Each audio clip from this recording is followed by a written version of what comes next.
arrest on corruption charges just 2 days prior was unlawful. Khan is a political opposition leader in Pakistan. He remains hugely popular in the country of 230 million, despite being forced out of office with a no-confidence vote in parliament last year.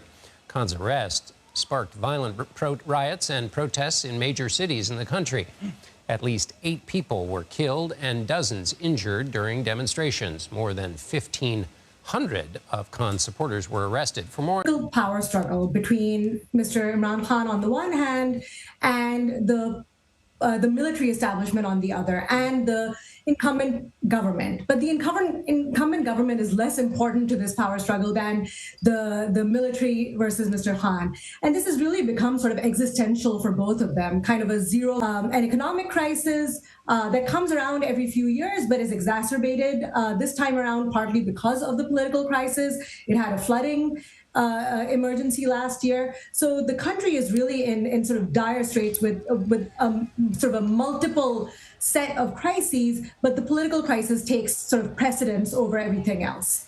This has been true through both civilian governments as well as, of course, during direct military rule. And, while political parties bicker and, sort of fall out of favor with the military sort of reigns supreme, even through civilian governments.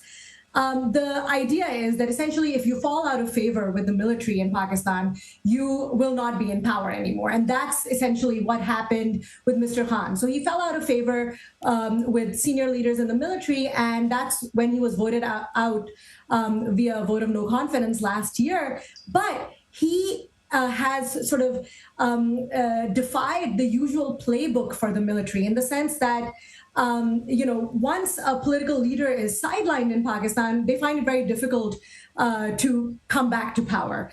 But Mr. Khan, has rallied popular support in the last year, won by-elections, and, has evaded arrest, all the cases against him so far. And it's this popular support that has been able to give him this kind of buffer against the military. That kind of ended, of course, this week with the manner of the arrest, with paramilitary forces, dozens of them taking him basically in a car from the premises of the Islamabad High Court. But the Supreme Court's ruling today, declaring at least that arrest unlawful, gives Mr. Khan some temporary relief and at least a temporary victory against the establishment. The Supreme Court in Pakistan has been very active. This is an active judiciary. It's been active since last year, and before, but in particular after the no confidence vote with Mr. Khan. And the Chief Justice was careful in selecting this bench. There was a 3-member bench of the Supreme Court, and he selected at least one member who is not necessarily known to be sympathetic to Mr. Khan. And so that really lends the ruling credibility. This ruling also has precedence. The fact of the matter is that, no one can be arrested lawfully from the premises of a court, as Mr. Khan was on Tuesday. And so that's what the Supreme Court currently has declared unlawful. Mr. Khan is to appear in court tomorrow again